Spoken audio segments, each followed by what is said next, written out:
অসম আৰক্ষী আৰু viral video' photo. আচলতে অসম আৰক্ষীৰ গুণগানো গাব লাগে আৰু সমালোচনাও কৰিব লাগে, কিন্তু সমালোচনা অলপ বেছি হৈছে, বেয়া সমালোচনা। মই এনেকুৱা ধৰণৰ ভিডিঅ' বহু বনাইছোঁ। আৰক্ষীয়ে বহু ভাল কামো কৰে, বেয়া কামো কৰে, কিন্তু মানুহে এই বেয়া কামটোহে দেখে, ভাল কামটো নেদেখে, ভাল কামটোৰ প্ৰশংসা কেতিয়াও নকৰে। কিন্তু মই আজি দেখুৱাব বিচাৰিছোঁ এটা ভিডিঅ' আৰু এখন ফটো। ভিডিঅ'টো আজি সামাজিক মাধ্যমত ভাইৰেল হৈ গৈছে।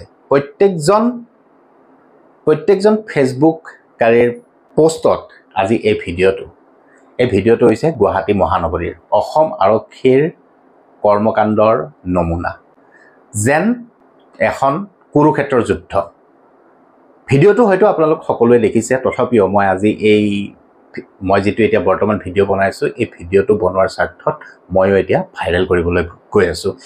কিন্তু মই ভাবোঁ এনেকুৱা ধৰণৰ ভিডিঅ' বেছি ভাইৰেল কৰি থাকিব নালাগে, যিহেতুকে আমি তেওঁলোকৰ প্ৰশংসাৰ ভিডিঅ' ভাইৰেল নকৰোঁ। এই দৃশ্যটো হৈছে গুৱাহাটী মহানগৰীৰ জোৰত তিনিআলিৰ দৃশ্য। শ্ৰদ্ধাঞ্জলি উৰণ সেতুৰ তলৰ এই দৃশ্যত দুজন আৰক্ষীৰ লোক, আৰক্ষী মানে যান বাহন আৰক্ষী, আৰক্ষীৰ বহুকেইটা বিভাগ থাকে, তাৰে এই যান বাহন আৰক্ষী বিভাগৰ এই দুজন লোকে যুদ্ধ কৰিছে। ৩ নম্বৰ আৰক্ষীৰ লোকজনে তাতে ৩জন আৰক্ষীৰ লোক আছে, দুজনে মাৰপিট কৰিছে, ইজনে সিজনক ঘুচি আহিছে, মাৰিছে, আৰু আন এজনে তাৰ পৰা গুচি আহিছে। হয়তো গুচি অহাৰ কাৰণটো তেওঁ যিহেতু কামত আছে, তেওঁ যিহেতু ডিউটিত আছে, হয়তো যান বাহনখিনি কণ্ট্ৰল কৰিবলৈ তেওঁ গুচি আহিছে। কিন্তু ইমানো ডাঙৰ হোৱা নাছিলে যান বাহন, হয়তো ইমান যান জঁট হোৱা নাছিলে। তেওঁ এই আৰক্ষীৰ লোক দুজনক গুচাই দিব পাৰিলে হয়, কাজিয়াখন ভাঙি দিব পাৰিলে হয়, কিন্তু তেওঁ সেই কামটো নকৰিলে। তেওঁ গুচি আহিলে। যোনে যেনেকৈ মৰে মৰক, মোৰ কি আহে যায়, এনেকুৱা মনোভাৱেৰে তেওঁ তাৰ পৰা গুচি আহিছে। এই যুদ্ধখন কিয় লাগিছে, সূত্ৰপাত কি, হয়তো যিসকলে ভাইৰেল কৰিলে তেওঁলোকেও নাজানে, আৰু ময়ো এতিয়ালৈ বৰ্তমানলৈ মই গম পোৱা নাই তেওঁলোকৰ যুদ্ধৰ কাৰণটো কি। কিন্তু এইটো কথা গম পাইছোঁ, এই যুদ্ধৰ ভিডিঅ'টো ঊৰ্ধ্বতম কৰ্তৃপক্ষইও লক্ষ্য কৰিছে আৰু লগালগ তেওঁলোকক ৰিজাৰ্ভ ক্ল'জ কৰিছে। এতিয়া তেওঁলোকৰ ওপৰত বিচাৰ বহিব, পিছত কি হয় সেইটো তেওঁলোকে জানিব। কিন্তু কথা হ'ল, বাৰে বাৰে আৰক্ষীৰ এনেকুৱা ধৰণৰ ভিডিঅ', এনেকুৱা ধৰণৰ বেয়া ভিডিঅ' বুলিয়ে ক'ম মই, এনেকুৱা ধৰণৰ বেয়া ভিডিঅ' কিয় ভাইৰেল হয়, আৰু ভাইৰেল হোৱাৰ পিছত হয়তো তেওঁলোকেও দেখে, তেওঁলোকে দেখুৱাৰ পিছত তেওঁলোকে কিয় নিজকে সলনি নকৰে যে আমি এনেকুৱা কাম নকৰোঁ, আৰক্ষীৰ 2জন বা 4জনৰ কাৰণে গোটেই আৰক্ষী বিভাগটো আমি বদনাম নকৰোঁ, সেনেকুৱা কিয় তেওঁলোকৰ মনত নাহে।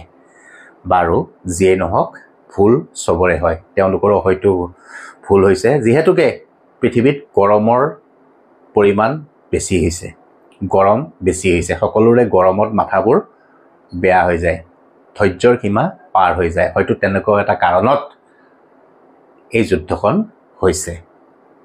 কিন্তু দ্বিতীয়তে মই ক'ম, এই ভিডিঅ'টো যিদৰে সকলোৱে ভাইৰেল কৰিছে, ঠিক তেনেকৈ আৰক্ষীৰ ভাল কামবোৰো কিয় ভাইৰেল নকৰে। এখন ফটোখন মই দিছোঁ, এই ফটোখন চাওক, এই ফটোখনো ভাইৰেল হ'ব লাগিছিল সিমান, কিন্তু নহ'ল। যিমান এই ভিডিঅ'টো ভাইৰেল হ'ল, এই ফটোখন সিমান ভাইৰেল নহ'ল। এই ফটোখন মই পাইছোঁ ডিজিপি মহাশয় GP সিং ডাঙৰীয়াৰ টুইটাৰ পোষ্ট। তেওঁ টুইট কৰিছে এই পোষ্টটো লৈ পেলাই। এই ফটোখন মই ছাইডত দিয়ে দিছোঁ। এই ফটোখন এখন মহিলা আৰক্ষী বিষয়াৰ ফটো। এই মহিলা আৰক্ষীৰ বিষয়াৰ এখন ফটো আঁকিছে, কোনো কণমানিয়ে আঁকিছে, আৰু তাতে কাষত লিখিও দিছে এই বিষয়াগৰাকীৰ বিষয়ে। আচলতে এই বিষয়াগৰাকী এই ফটোখন কোনে আঁকিলে সেইটোও মই অৱশ্যে এতিয়ালৈ গম পোৱা নাই, কিন্তু কিয় আঁকিলে সেই কথাখিনি মই আপোনালোকক ক'ব ওলাইছোঁ। আমি যেতিয়া স্কুলত পঢ়িছিলোঁ, তেতিয়া সৰুতে আমাক শিক্ষাগুৰুসকলে কৈছে, যেতিয়া আহি পেলাই আমাক কেতিয়াবা চিত্ৰ আঁকিব দিয়ে, কেতিয়াবা ৰচনা লিখিব দিয়ে, ঠিক তেনেকৈ হয়তো আজিও বা এইকেইদিনতে কোনো টিচাৰে, কোনো শিক্ষাগুৰুৱে তেনেকুৱা কণমানি ছাত্ৰক কৈছিলে যে তোমালোকৰ মনত যিজন ভাল লগা সন্মানীয় ব্যক্তি, তেওঁৰ ফটো আঁকা আৰু তেওঁৰ বিষয়ে দুষাৰিমান লিখা, এনেকৈ হয়তো কৈছিল, আৰু তেতিয়া এগৰাকী কণমানিয়ে এই ফটোখন আঁকিছে। প্ৰশ্নটো এনেকুৱা আছিল, এনেকুৱা এজনৰ ছবি আঁকা যাক তুমি সন্মান কৰা।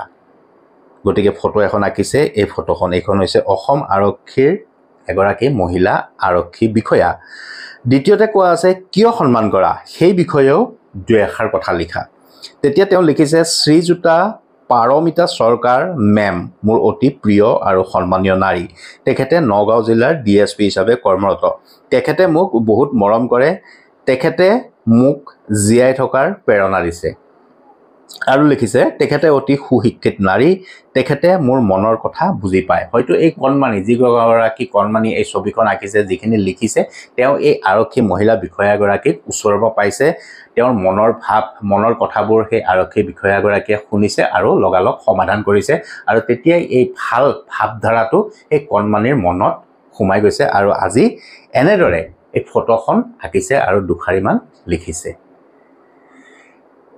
এইটো এটা ভাইৰেল হ'বলগীয়া বিষয় আছিল কিন্তু এই বিষয়টো মই নেদেখিলোঁ আৰু মই এই আৰক্ষী লোক দুজনক কম এই যি দুগৰাকী ট্ৰেফিক আৰক্ষী তেওঁলোকে যিদৰে যুদ্ধ কৰিছে সেই যুদ্ধ কৰা আৰক্ষী লোক দুজনক কম আপোনালোকে এনেকুৱা ভাল কাম কিয় নকৰে যিটো নেকি কণমানিয়ে আপোনালোককো অলপ মৰম কৰিব আপোনালোকৰ বিষয়ে দুখাৰিমান লিখিব এনেকুৱা কামবোৰ আপোনালোকে কিয় নকৰে কথা নাই বতৰা নাই আপোনালোকে আসলতে চিন্তা কৰিব লাগিছিল যুদ্ধ কৰাৰ আগত আপোনালোকে কি কোনযোৰ পোছাক পিন্ধি আছে এযোৰ সন্মানীয় পোছাক এযোৰ পিন্ধি আছে আৰু সেই পোছাকযোৰ পিন্ধি পেলাই আপোনালোকে ৰাজপথত এনেদৰে তাণ্ডৱৰ সৃষ্টি কৰিছে আসলতে আপোনালোকৰ মন মগজুত হয়তো একো নাই আৰু সেইকাৰণে এনেকুৱা ধৰণৰ কাম কৰিছে বাকি জনসাধাৰণক কম যিদৰে এই আৰক্ষী দুজনৰ বেয়া কামবোৰ সমালোচনা কৰি ভাইৰেল কৰি দিছে ঠিক তেনেকৈ এই আৰক্ষীৰ মহিলা আৰক্ষী বিষয়াগৰাকীৰো ভাল কাম এনেদৰে ভাইৰেল কৰক ময়ো ভাইৰেল এতিয়ালৈ হয়তো কৰা নাছিলোঁ কাৰণ এটাই যিহেতুকে মই এই ফটোখন বেলেগ সামাজিক মাধ্যমত দেখা নাছিলোঁ অকল জিপি সিং ডাঙৰীয়াৰ পেজত পাইছিলোঁ গতিকে মই ভাবি আছিলোঁ গধূলিলৈ এটা ভিডিঅ' বনাম আৰু তেতিয়াই মই এই ফটোখন আপলোড কৰিম আৰু এনেদৰে মই এতিয়া আপলোড কৰিলোঁ শেষত আৰু এটা কথা ক'বলৈ গৈ আছোঁ আৰু এখন ফটো দিছোঁ মই আসলতে আজি মই পাণবজাৰ থানালৈ গৈছিলোঁ বিশেষ এটা কাৰণ মানে নিউজ কাভাৰেজত যিটো নেকি গণ্ডগোল হৈ আছে বহুকেইজন লোকক ধৰিছে অসম আৰক্ষীয়ে তেওঁলোকৰ নিউজ কাভাৰ কৰিবলৈ মই পাণবজাৰ থানালৈ গৈছিলোঁ আৰু তেতিয়াই মই এই পৰিৱেশটো দেখিছিলোঁ পৰিৱেশটো ফটোখনত মন কৰক আপোনালোকে এখন পাণবজাৰ আৰক্ষী সদৰ থানা তাৰ কাষতে আছে যান বাহন আৰক্ষীৰ মুখ্য কাৰ্যালয় পাণবজাৰ তাৰ কাষতে আছে মহিলা আৰক্ষী থানাখন কিন্তু আপোনালোকে থানাৰ দুয়ো চাইডে মন কৰক পাৰ্কিং এৰিয়াটো যিটো মূল পথ যিটো মেইন ৰাস্তা তাৰ দুয়ো কাষে আৰক্ষীয়ে কেপচাৰ কৰি থৈ দিছে এটা সাইডে তেওঁলোকে বেৰিকেড সেৰিকেড আৰু পুৰণা যিবোৰ গাড়ী ঘোঁৰা তেওঁলোকে বিভিন্ন কেজ সংক্ৰান্তীয় বিষয়ত গাড়ীবোৰ লৈ আহে সেই গাড়ীবোৰ এটা সাইডে থৈছে আৰু সেইখিনি ৰাস্তাটো বন্ধ কৰি থৈছে লগতে ফুটপাথটো বন্ধ কৰি থৈছে আৰু দ্বিতীয় ফালেও মন কৰক তেওঁলোকে এটা ৰছী দি গোটেই ৰাস্তাৰ এটা পাৰ তেওঁলোকে বন্ধ কৰি থৈছে কথা হ'ল তেওঁলোকৰ কোনোবা বিষয়ববীয়া আহিব বিষয়ববীয়া আহি এই জাগাখিনিত এই তেওঁলোকে ৰিজাৰ্ভ কৰি ৰাখা ঠাইখিনিত থব যদি আপোনালোকে দুইটা সাইডে এনেকৈ বন্ধ কৰি থৈ দিয়ে জনসাধাৰণ কোনফালে দি যাব এই ৰাস্তাটোত জনসাধাৰণকো যাবলৈ সুবিধা কৰি দিয়ক কাৰণ এতিয়া পূজাৰ বতৰ আৰু 20 দিন পিছত পূজা তাৰ আগে সকলো ৰাইজে বজাৰ কৰিবলৈ ফেন্সি বজাৰ মূল বজাৰ হৈছে ফেন্সি বজাৰে ফেন্সি বজাৰত যাব পান বজাৰত যাব তাতে বজাৰ কৰিব আৰু সকলোৱে বজাৰ কৰাৰ কাৰণে এখন বাহনো লৈ যাব নিশ্চয়কৈ সবৰে বাহন আছে গতিকে বাহনখন লৈ যাব কোনো খুচকাৰি নাযায় গতিকে তেওঁলোককো সেই বাহন নিয়াৰ বাবে বাহনকেইখন ৰাখাৰ বাবে সুবিধাটো কৰি দিয়ক গোটেই ৰাস্তাটো গোটেই মূল পথবোৰে অসম আৰক্ষীৰ নহয় তাতে অধিকাৰ জনসাধাৰণৰো আছে গতিকে আপোনালোকে এনেকৈ ৰছী বান্ধি পেলাই বা এনেকৈ বিভিন্ন ধৰণৰ গাড়ী ঘোঁৰা আপোনালোকৰ সা সম্পত্তি ৰাখি পেলাই এই পথবোৰ বন্ধ কৰি থোৱাটো একেবাৰে অনুচিত হৈছে জনসাধাৰণৰো অধিকাৰ আছে এই পথটোত আপোনালোকে যেনেকৈ পথটোৰ অধিকাৰ বুলি নিজেই ৰছী মাৰি থৈছে জনসাধাৰণৰ ঠিক তেনেকৈ অধিকাৰ আছে আপোনালোকৰ বৰমূৰীয়াসকলৰ গাড়ী বাহনসমূহ ৰাখিবলৈ আপোনালোকে থানাৰ ভিতৰত ব্যৱস্থা কৰি দিয়ক থানাৰ ভিতৰত মই দেখোঁ থানাত যিবোৰ গাড়ী মটৰ আপোনালোকে বিভিন্ন কেছত লৈ আহে সেইবোৰ যেনি তেনি জহাই তহাই থৈ দিয়াৰ ফলত কি হয় গোটেই পৰিৱেশটো নষ্ট হয় লেতেৰাও হয় দেখিবলৈ আৰু বহুত জাগা লাগে সেই বস্তুবোৰ যদি আপোনালোকে সিজিল কৰি থৈ দিয়ে তাতে আৰু 4-5খন আপোনালোকৰে বৰমূৰীয়াৰ গাড়ী তাতে আতি যাব গতিকে প্ৰথমতে আপোনালোকৰ পদুলিটো চাফা কৰক চাফা কৰি জাগা উলিয়াওক তাৰ পিছত যদি সেই জাগাও নাতে তেতিয়াহ'লে এনেকৈ ৰাস্তা বন্ধ কৰক। কাৰণ এনেকৈ ৰাস্তা বন্ধ কৰা অধিকাৰ আচলতে আপোনালোকৰো নাই। আপোনালোকে আৰক্ষীৰ পোছাক পিন্ধিলে বুলি সকলোতে অধিকাৰ জমালে নহ'ব।